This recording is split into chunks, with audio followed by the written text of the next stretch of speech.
Assalamualaikum warahmatullahi wabarakatuh. Perkenalkan, nama saya Rizky Nazriel Himawan dari Fakultas Ilmu Sosial dan Ilmu Politik di Universitas Virolodra. Saya akan menjelaskan materi terkait konsep dasar filsafat pemerintahan. Filsafat pemerintahan terdiri dari dua kata, yaitu filsafat dan pemerintahan. Filsafat secara etimologis, filsafat yang dalam bahasa Inggris filosofi dan bahasa Yunani philosophia diartikan sebagai cinta kearifan. Secara umum, filsafat dapat dirumuskan sebagai upaya manusia untuk mempelajari dan mengungkapkan pengembaraan manusia di dunianya menuju akhirat secara mendasar. Pemerintahan artinya kegiatan pemerintah dilakukan oleh pemerintah atas nama kekuasaan negara terhadap masyarakat yang diperintah. Jadi, filsafat pemerintahan adalah suatu ikhtiar pemikiran untuk menemukan pemahaman yang hakiki tentang pemerintahan yang tegak dan benar.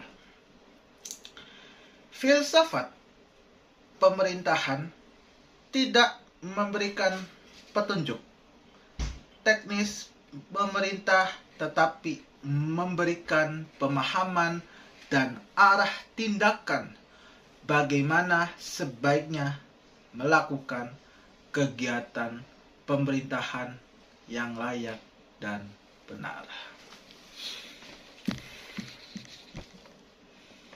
Filsafat pemerintahan adalah cabang dari filsafat politik yang mempelajari konsep, prinsip, dan tujuan dasar dari pemerintahan dan kekuasaan politik.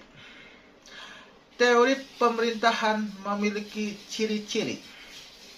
Yang pertama, membantu membentuk pemerintahan yang adil dan efektif.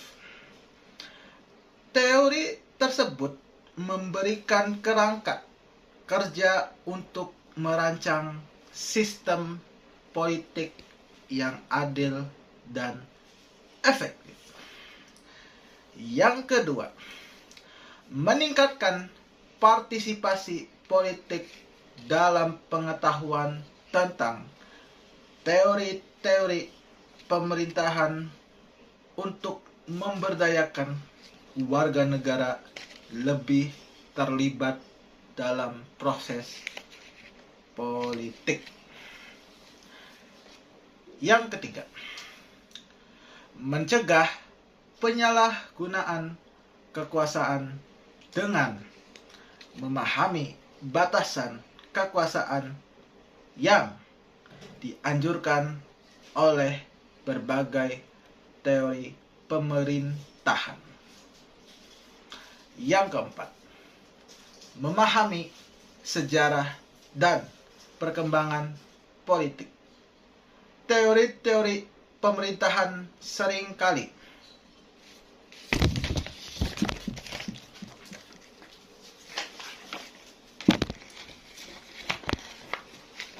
muncul dari konteks sejarah tertentu dan membantu kita memahami bagaimana konsep-konsep politik telah berkembang dari waktu ke waktu.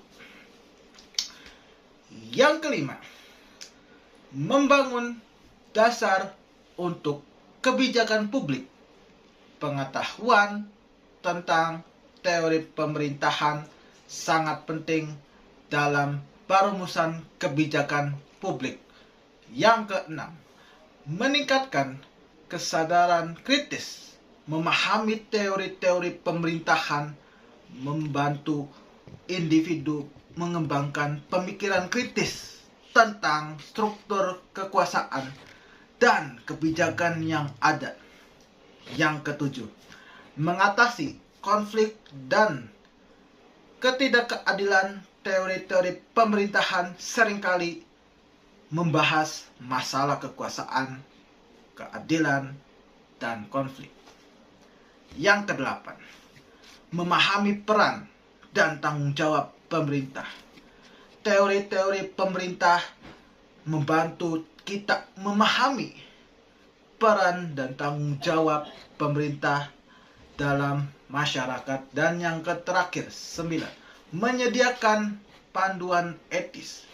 Teori-teori pemerintahan seringkali mengandung komponen etis yang penting untuk mempertimbangkan apa yang seharusnya menjadi tujuan pemerintah dan bagaimana seharusnya bertindak.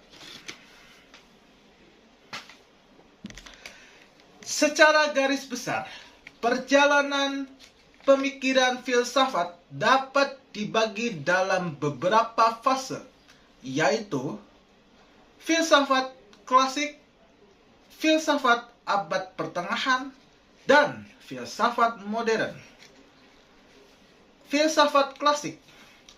Dalam filsafat klasik muncul dua aliran yang berbeda, yaitu yang pertama, materialisme monistik yang menyatakan bahwa unsur membentuk alam semesta ini hanya ada satu, yaitu air.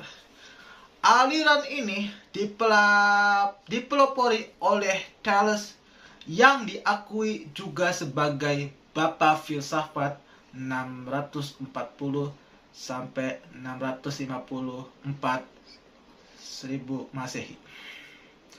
Yang kedua, materialisme pluralistik yang menyatakan bahwa jenis materi itu bukan hanya satu, tetapi banyak atau tak terhingga. Aliran ini dipelopori oleh Anaxagoras dan Anaximenes. Pemikir lain yang juga berpengaruh pada fase ini antara lain Aristoteles dan Plato. Pemikirannya memberi arti yang khas sebagai filsuf yang hidup pada masa filsafat klasik.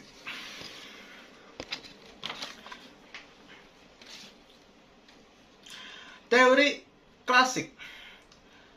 Plato, seorang filsuf Yunani kuno yang hidup pada abad ke-4 1000 Masehi, menyumbangkan banyak konsep penting dalam filsafat politik yang dikenal sebagai teori klasik.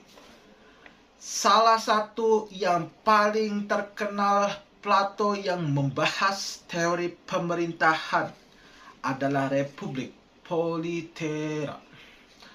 Konsep negara ideal. Yang pertama, teori bentuk atau idea sebagai realitas yang lebih tinggi dan sempurna dibandingkan dengan dunia fisik yang kita alami. Yang kedua, kelas sosial dan keadilan dalam republik. Plato membagi masyarakat idealnya menjadi 3 kelas utama. Aristoteles, murid Plato, juga memberikan kontribusi besar dalam teori klasik tentang pemerintahan melalui karyanya yang terkenal, Politics.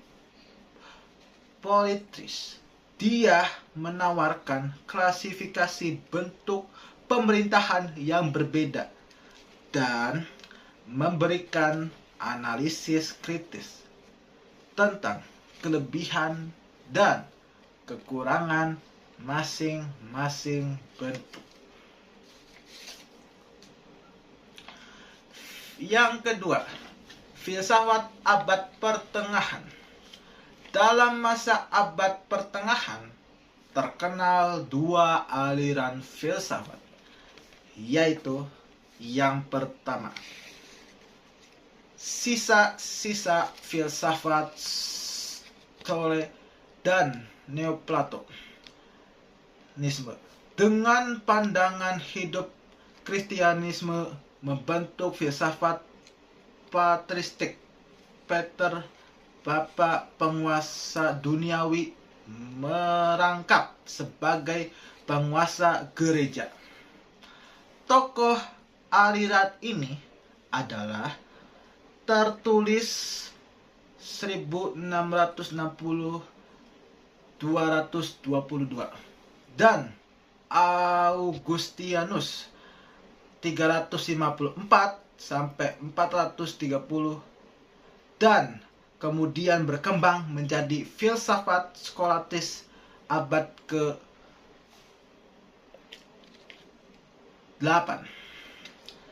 Sisa-sisa filsafat Aristoteles yang kemudian menyeberang ke dunia Islam dan Yahudi bersama-sama dengan pandangan hidup Islam di satu lain pihak, membentuk berturut-turut apa yang disebut Amin Husin sebagai filsafat Islam dan filsafat Yahudi. Yang ketiga, teori modern. Thomas Hobbes. Thomas Hobbes adalah seorang filsuf Inggris abad ke-17 yang terkenal dengan karya utamanya Leviathan 1651. Dalam karya ini, Hobbes mengembangkan teori modern tentang pemerintahan yang sangat berpengaruh dalam filsafat politik. Teori Hobbes sering dianggap sebagai dasar dari pandangan politik modern, terutama dalam hal kontrak sosial dan legitimasi kekuasaan. Konsep negara sebagai Leviathan yang dikembangkan oleh Thomas Hobbes dalam karyanya Leviathan merupakan salah satu teori paling berpengaruh dalam filsafat politik modern. Hobbes menggambarkan negara sebagai sebuah entitas kuat yang memiliki otoritas absolut untuk menjaga ketertiban dan keamanan. Sekian dari saya, kurang lebihnya mohon maaf. Terima kasih. Wassalamualaikum warahmatullahi wabarakatuh.